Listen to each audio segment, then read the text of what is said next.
Okay, welcome. Today, Lauren and Christine and I are going to be talking about sun transits 40 and 64. And we'll explore around and see what we can learn and what we can play with over the next two periods of 5.5 days. But we want to start just by sort of taking a little bit of a look at what's going on like right now as we're going into this and sort of what's been coming up. Because it's feeling like a powerful time. So. Yeah. Yeah. This gate 59, this kind of dissolving of boundaries. I mean, Christine, I don't want to jump ahead of your thoughts here, but it feels very much shamanically like liminal times. Like the veil is thinner and we can see things. And I've even commented to people like I'm constantly catching out of the edge of either side. Was that a part of an animal? Was that a part of a person? I just these little bits. So the veil's right there. Yeah. Yeah, I totally. I mean, so Gate 59 is this breaking down barriers to achieve union, right? And we talked a little bit about it before we jumped on what. So we think about it on the mundane plane, right? Like to achieve union with the other, right? I can come together with you. This is the gate of sexuality. It's the gate of intimacy, right? This really strong bonding energy, this creative energy, actually.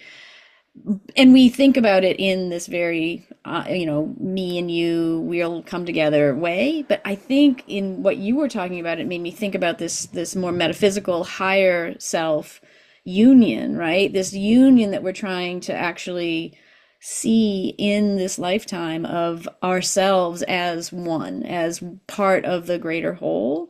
And this is also reflected in all of the astrology right now. Like, there's so much energy around this breaking down this veil and giving us a glimpse to the oneness, right? The Gaia principle, right? That we're all here as part of I am you, you are me. We are all one thing. We are all one entity. And I really wonder if that's a bit of what people might be experiencing in these last few lines of Gate 59.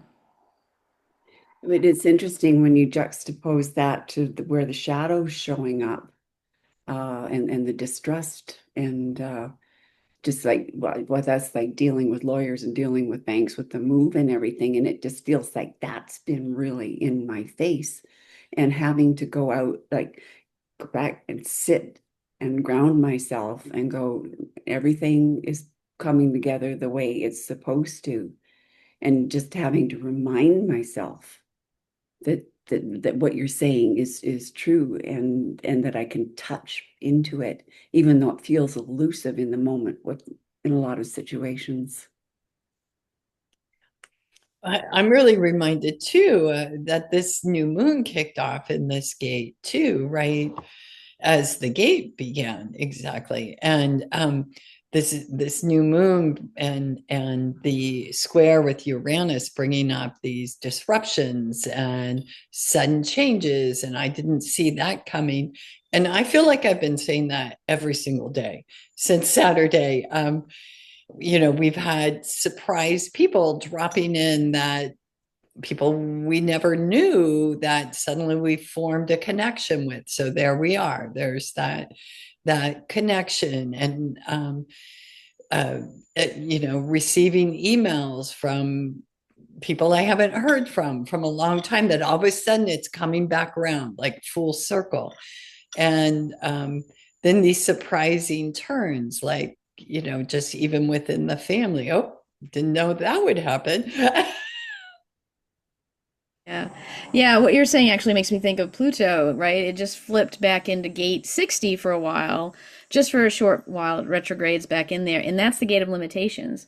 And so I think about this, this forming bonds and intimacy with the sun in 59 and Pluto in this, the idea of limitations, right? Part of this difficulty we have with seeing our oneness is this idea that we're limited, right? That we are these single beings, that we are separate, right? And so it's curious to me as you're talking about that. I wonder if Pluto is having its little last, playtime with us on this whole idea of what is a limitation, what are our limits or not, and just how we think about that as we move forward. Yeah, Lois, you're probably feeling all kinds of limitations as you're moving. It will, I mean, because there's so many different like institutions and things that have a say in what's happening. And I want this now and I want that now. And you're going like, I don't even know what that is. So, um, and then just like looking at as that, like sometimes it's really hard to look at it as that more unified and more intimate, even though, I mean, and there's all these people that are getting to know an awful lot about you, people who know all about your finances and all about everything. And so it's a very strange place to be right now. It's almost like there's this pull going on. And so it's like, and the where am I? And where does it feel comfortable? Isn't it interesting that you're making this move towards more sovereignty? And to get there, you have to go through this path that is everything but sovereign. I mean, Yeah. there's probably nowhere we have the least power than when except if we're in a coma in a hospital, but moving through the sale of a property. Yeah. Yeah. Yeah. Well, that and going through, uh, if a person is deceased and going through the estate is probably a really difficult time right now for that. Yeah. Yeah. But there's better things coming. Oh, yeah. Yes, there are better things coming, but you wouldn't really know it by the language. So we're shifting from gate 59 into gate 40, which is the gate of aloneness, right? And so many of these hexagrams have names that don't sound particularly amazing, honestly, in many ways, and I think this is one of them.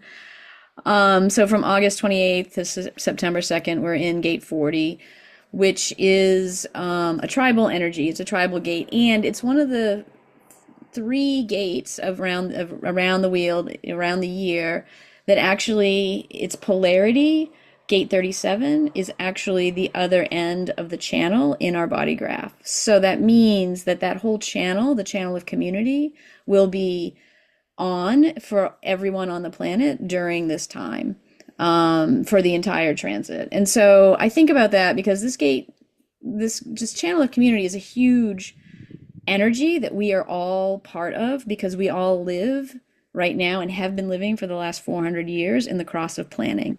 And so this energy is actually, we all know it. We all understand this aloneness, which is one half of it, and friendship, which is the other half, and the quantum of those two gates coming together is community, right? And so gate 40 is really about like how do we be sovereign inside of our larger groups. And I think that that is going to be a theme that we will, as just again, because every year the whole channel, the whole planet has this channel. So this idea of what is community, where do I stand within the community, how do I support myself and support the community at the same time, this gate is associated with over supporting the other, right? This is a thing that we should be really paying attention to in these next few days, is where are you not meeting your own needs because you're too busy trying to meet other people's needs. And so, and I think that there's a lot that we can talk about around just that energy in general existing for all of us for so long. And this is a time when we're really starting to question that, right? Like, what is it that I need? How can I have my needs met and still be part of this greater community and be supportive as well? Which brings up the whole topic of healthy boundaries in the how do I, like you say, how do I get my needs met and then know that I'm looking after myself and at the same time. So sort of pulling back and recognizing that we need to look after ourselves, because if we don't, uh, we get sick or things fall apart, and we're really no good to anybody, including ourselves, if we're going down like that. So that sort of flipping it around and going, there's a really good reason why I need to look after me. And it's not selfish, which I think is a big issue in our culture. Right. We have such a misconception of what self-care is, and we apply it, it gets caught up a lot in materialism and capitalism, really. And we forget that self-care really begins with checking in with ourselves and attending to our needs first, so we can be of the most service. And we're just coming out of this gate of letting the boundaries go, like just releasing things and letting them drop. And I so appreciate the question Hillary Barrett brings forth with hexagram 40 is, if nothing could bind you, where would you go? So we've released the bondage that we have, or the structures and the walls, and then where would you go? And to determine that, there's no place to go but inwards, because that's where your answer is. And yet people look outside most of the time. That answer. I thought this was interesting because last time when we were recording last time, I brought up the idea of learning how to say no. And I've been sort of surprised a few times, because I haven't been looking ahead, is that something, it must be in the field and it's coming. And so we'll talk about it before we get to the actual gate where that's happening. And so this is one of them, and that ability to say no to something. And I had talked about William Ury and so he's got a formula. And what's really cool about this formula is, when you're going to say no to something, is stepping back and looking at what your own values are. Like, what am I saying yes to for me that I can't do what you want me to do? And so, like, you want me to give all my time to something particular. And I'll say, well, my family is very important to me and I need to spend time with them. So I can't do what you're asking me to do because of my family values. But in that saying no, then there's this offer, what can I do? It's like, no, I can't come and volunteer for the whole thing, but I could be there for an hour. I can't have that report to you by Monday morning, but I could get it to you by Wednesday. That there's that the offer that's coming out to help maintain the relationship, rather than just cut everything off by saying no. And so there's that creating the healthy boundary there. Yeah, I love that, Lois, because so gate 40 in the human design body graph lives in our heart center, which is also known as the will center, right? And it is a motor in our system, and it is a willful motor, but it's not constant and consistent. It is a pulsing energy. It gives us energy, but it gets tired quickly, right? And we all know this, right? Anybody that's tried to will something to happen in their life, to be willful in some way, right? Like, you can do it for a while, but then somewhere that energy just dissipates, right? And it is gone. And this is a thing that I think we should be paying attention to. This transit is this feeling of where we are using our will to whatever, enforce boundaries even, right? Like, that in and of itself can be a problem, right? The best way to have boundaries is to be in communication with people, right? But we can do it in other ways too. And I feel like as a culture, we tend to use our will a lot. We're willful with our boundaries, as opposed to being explanatory or being open and communicative. And so I just think about that kind of energy and just paying attention to this, just the sense that we will all have it. We'll all have our will center lit up and defined in this time. And for 70% of the people on the planet, that's unusual, right? That isn't how they are. That's not their natal chart. And so just noticing this idea that you have this will for a while. How are you going to use it? How are you going to, experiment with it and play around with it? and trying to bring in this willfulness for good, right? And not for just keeping things out of your field, which is very much what this aloneness gate is. It like wants to be alone just to get away from all the obligations, right? And so paying attention to that could be really useful. But it's also with the gene keys, and Richard Rudd goes into that difference between energy and force related to will. And if I'm inflicting or enforcing my will, there's a push there that's probably not really natural. So that if we're paying attention to our energy and recognizing that our energy follows our attention, is if we're paying attention to what's really important to us, that's where our energy will naturally go. But this idea of, well, you can just willpower your way through it is very much a part of our culture. It is. And when we do that, we forget about all the help we have from our guides and ancestors. And I was reminded of that this morning in true Virgo fashion. I'm reassessing all my schedule that what are my daily rituals? What do I do? And there was a long stretch of my life where I journeyed every morning, and it was incredibly powerful in moving me to where I am. But once I got to where I want to be, sometimes that just drifts away. And so I've been calling that back in, and the message I got has everything to do with what we're talking about. Is in this time we're in right now, there is so much will pulling our energy outwards and in directions that aren't for the greater good.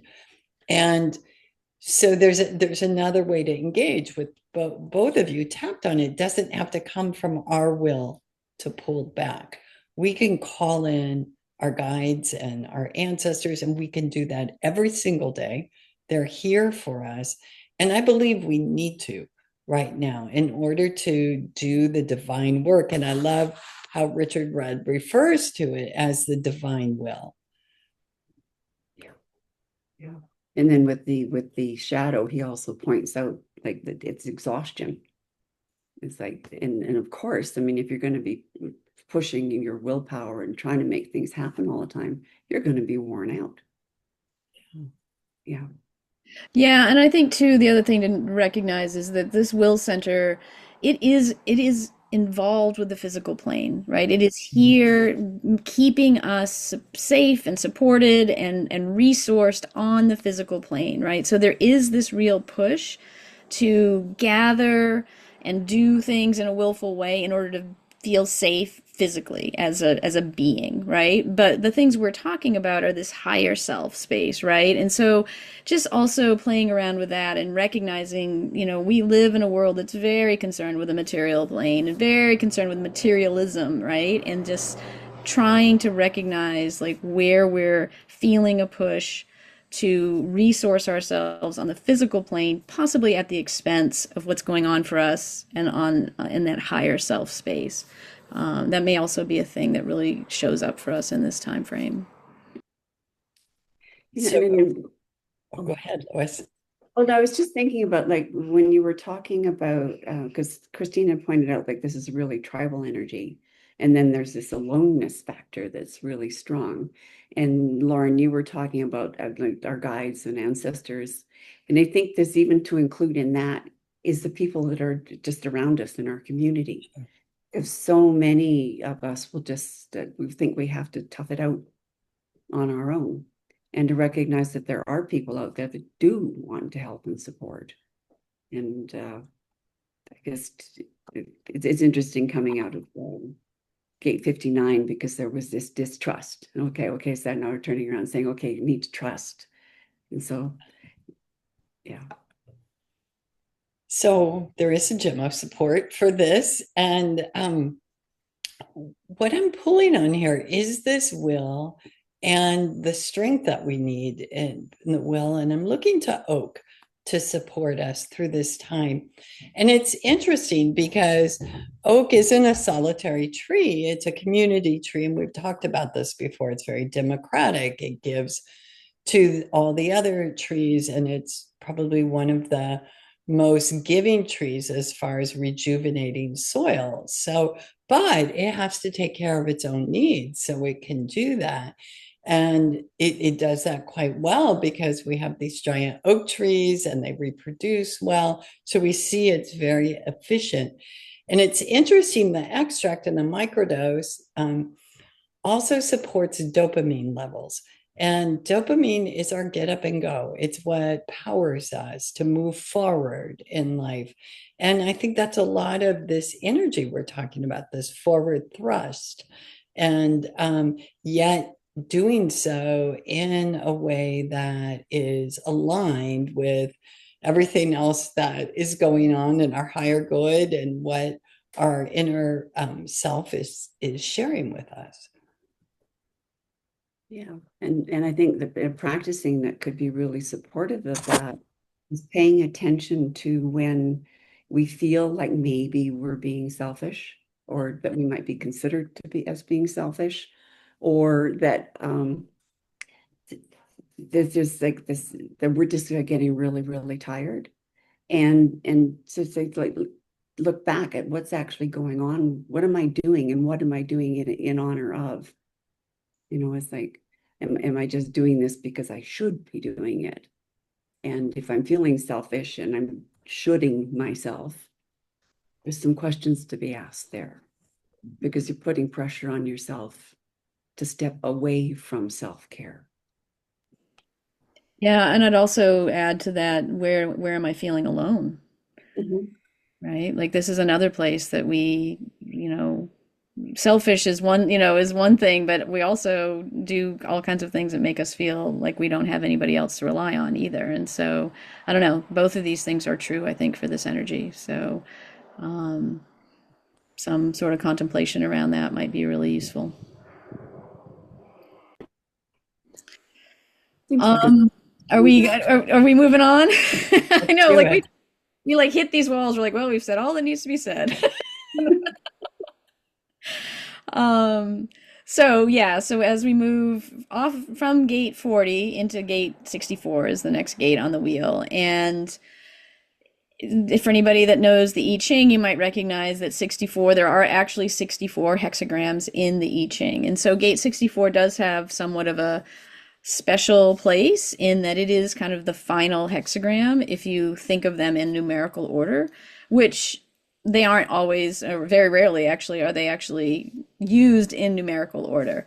But it does have some culminating energy. And so I just think it's kind of interesting that it's coming up after 40, because it is also, it's the gate of confusion, right? Which is also not a great word. We had aloneness and now we have confusion. Um, but 64 is a head gate, and there's only 3 gates in our head, and 64 is one of them. And confusion, though we don't love that feeling, and though we've definitely been conditioned to believe that we shouldn't be confused, that we should know things, right? That is not the case, right? Confusion is a very important part of any contemplation process, right? Like we have to, in order to think deeply about something, we have to be confused in order to work through what it is we know, what it is we think, and what it is we believe. And so this gate is very associated with this thinking energy. It's an energy that's tied to our emotional center, just like the gate 40 is also tied to our emotional center. And so it takes time. It takes time for clarity. And giving ourselves the time for clarity, I think, is something that over this next 11 days in particular could be really useful to us. We aren't going to know. We never know, right? And so being really with that energy in this next few days, I think could be really helpful. Like sitting with the not knowing, sitting with the confusion, not expecting, any answers or any forward motion.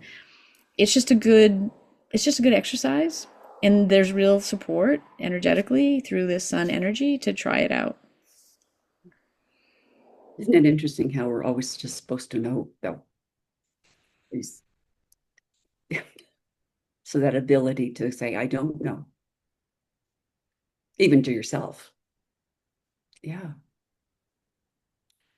I was thinking about this in terms of like confusion and how caught up we get in our heads. And we're so busy trusting what we think, even though kind of recognizing that most of what we think we make up. And going back to like how important it is to pay attention to our sensations, because most of what we know comes through what we feel, what we smell, what we taste, and because like those things, like they happen, and even when you have a circumstance happen, is your body knows something, you have an emotional reaction, your sympathetic nervous system gets engaged, and then your mind makes up a story about what's happening, and but then we go straight there and go, well, that's the truth. And so it's like maybe we need to turn that back and pay more attention to, so what is the message that's coming to us? Yeah. You know, I'm thinking back to our conversation with Anastasia, and this period astrologically is known for making real practical progress. This is supposed to be a stretch of 10 days. I think that we're really moving, like all those big ideas from the last gate and from the new moon are solidifying. And it's interesting, that it would occur in this gate of confusion. But if we look at the gene keys and we see that the movement is going from confusion to imagination, to just what could happen, how could we visualize this to illumination. I think the practical progress is certainly, the higher energy that we're hoping to get out of this time.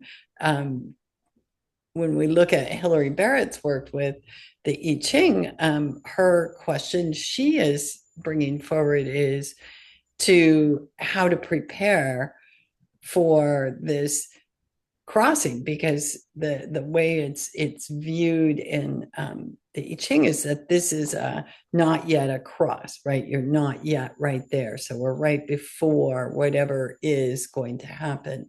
So have we done all the things to prepare? Feels to me sort of like that checklist before you go on a trip. Like, how do I have all the things? Have I done all my inner work, and am I ready?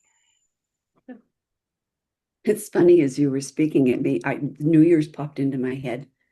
And it's like, at the end of the year when you're sort of coming up and there's a sort of looking back at what's happened and yet recognizing that another new is going to come forward and people are making resolutions and things like that. It's like, like we look at New Year's as a new beginning. And this in the I Ching feels like it isn't the end, it's a new beginning.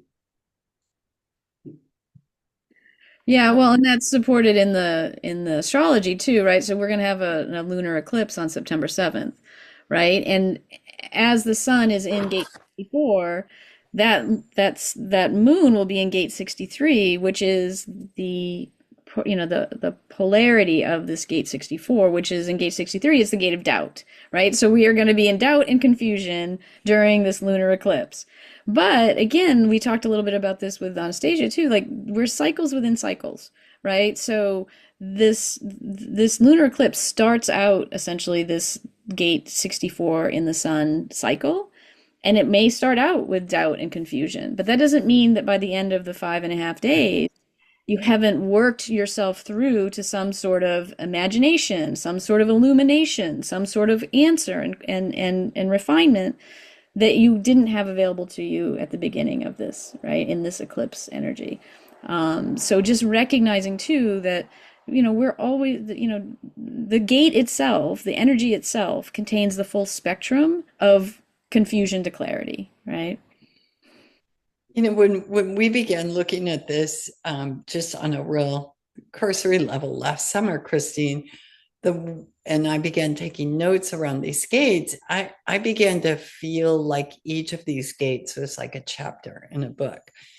And, some chapters are cliffhangers and they don't resolve. And some chapters, everything fits together neatly at the end, and then you go into another scene.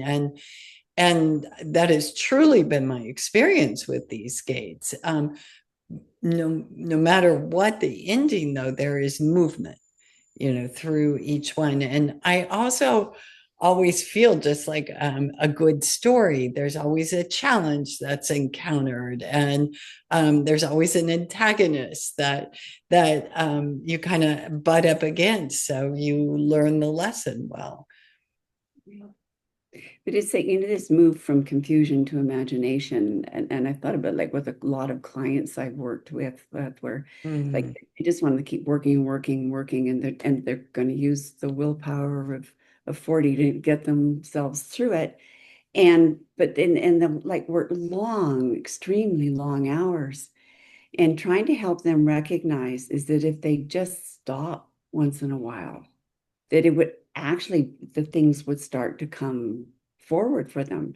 It's like after sort of plugging away for an hour and a half at a problem or a topic and feeling stuck, it's like go for a walk and just let your energy move, and just things start to come.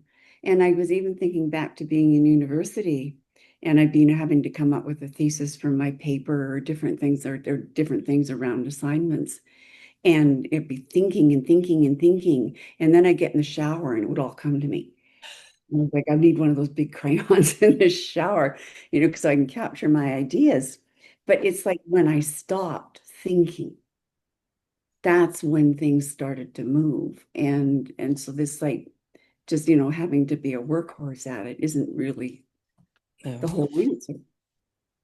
Well, and it totally talks about the dilemma from the gene keys is consistency, right? And so again, we've been conditioned to think that we should be consistent beings, right? That we should pick a thing and we should do it forever, right? Like this is just the training that we've received, and that we value consistency over inconsistency. When in actuality, this energy is showing us that sometimes that consistent like rumination thing is exactly like you said. That pattern needs to be broken, right? It's inconsistency that actually brings us new ideas, right? Like doing the same thing all the time isn't actually good for us. And so I think about that as another thing to be paying attention to.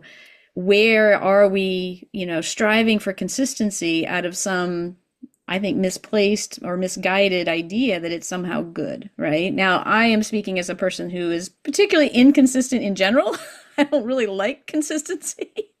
So it may not be true for everyone, but it definitely feels true for me. Like this idea that whenever I'm trying to be consistent, I can almost always look at something from the outside that has told me that's what I need to be doing, as opposed to, again, what my embodied response is to the world, right? The world is inconsistent. There is no consistency on the earth. And so we should be embodied and be in response to whatever's coming, not trying to make up a consistent thing out of our mind energy. This also takes us away from that when you were talking about that sense of unity, the oneness. Because if we allow this or surrender to this more open, not thinking place, that feeling of oneness, the recognition of it, you can start to feel it. But there's so much thinking and rumination that goes on, because I think it's almost like people are afraid to go within. They want to stay sort of out there on the surface, because when you go in, you start to notice things. Like when people go on silent retreats and all of a sudden they're a bundle of pain and aches and different things because stuff's coming up because they're being quiet. And then they run away from it. But it's like there was a book years ago. It's like something about inviting your demons to tea. It's like, so what if you just sat with what you're worried or afraid of? And it's interesting because things start to shift if you actually just sit with it, rather than run away from it. There must be a Gemmo.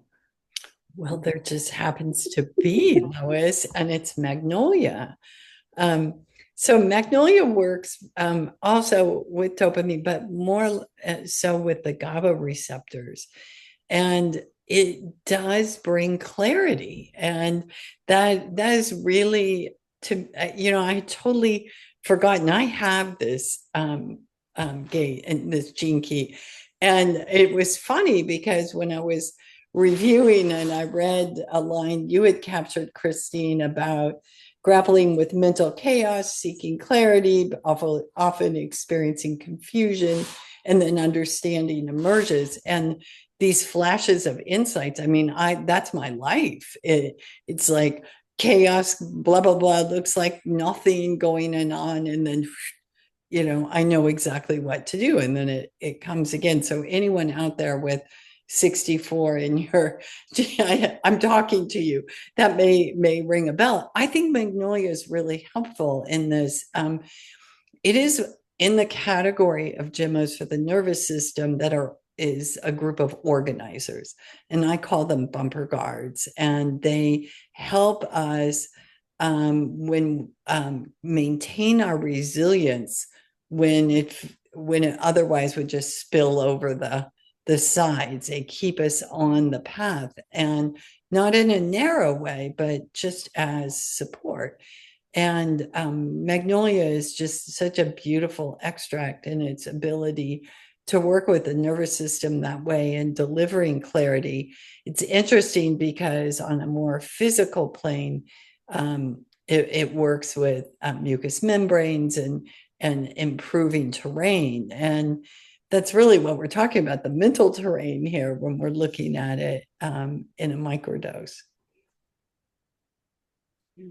That's interesting to me because I think of the Magnolia. So the gene key is, the city, the highest expression is illumination, right? And I think about the Magnolia when it's in full bloom and you've got those beautiful white Sure. blossoms everywhere. Like it is, like if you catch it in the right light, it looks like it's lit from within, and it's just a really beautiful image. So, um, yeah, I love that. It's interesting with sort of coming around to this place of trusting all aspects of ourselves, and that seems to be a theme that's coming up through all of the gates that we've been talking about. Is not to be caught in just one way of approaching the world. It's to be more open to sort of what is everything, all of my experience telling me, right? And not so much just what's the world telling me that I should be doing. It's like, so this deep listening. Yeah, yeah. No, I feel like these two gates in particular, there's something about them that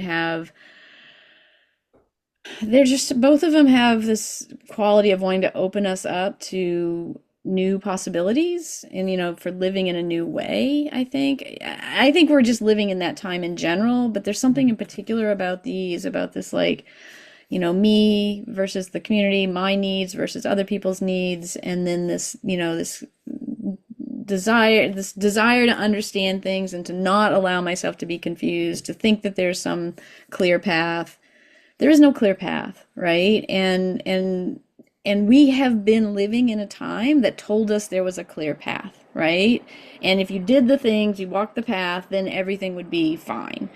And we see that narrative breaking down all around us. And I think that this next few weeks it's a great time to just play around with that. Like allow that narrative to dissipate in your own world for a bit. What does it look like to not necessarily be on a particular path? I think there's a quote, I can't remember who said it, but essentially if your path is clear, you're on somebody else's path, right? That's a Joseph Campbell.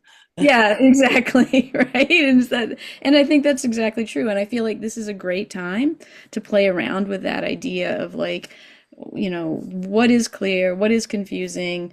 Do I have to be feeling scared about the things that I have been told through other people that I should be scared about? Maybe it's not a scary thing to be confused. Maybe it's an opportunity.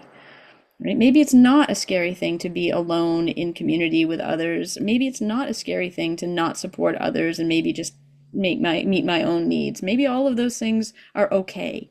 Maybe it's a good time to just try it out. Pick one small thing, Yeah. right? Yeah. And just experiment and see what happens. And it's like we experiment with all these things that we think are somehow dangerous, and then we find out the sky's still, up there. It didn't fall.